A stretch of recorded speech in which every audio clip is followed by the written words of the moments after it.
சமூக வலைதளங்களில் பொதுவாக கூட மீடியாவில் ஹிந்து விரோத பதிவுகள் வந்து கொண்டிருப்பது வன்மையாக கண்டிக்கத்தக்க விஷயமாகும். அதுவும் கார்த்திகை மாதம் துவங்கியதிலிருந்து சபரிமலைக்கு மாலையிட்டு பக்தர்கள் செல்லுகின்ற இந்த சமயத்தில் ஐயப்பனை பற்றி கேலியும் கிண்டலுமாக யார் இசைவாணியா அது என்ன வாணியோ எனக்கு தெரியல, அதை இந்த பிறவி ஹிந்து விரோதி அந்த சினிமா டைரக்டர் பேர் என்ன, ரஞ்சித்.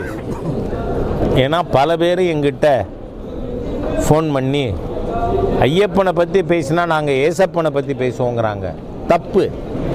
உடனடியாக, ஏன்னா ஒரு கஸ்தூரியை பிடிக்கிறதுக்கு 2 ஸ்பெஷல் படையா எனக்கு தெரியல.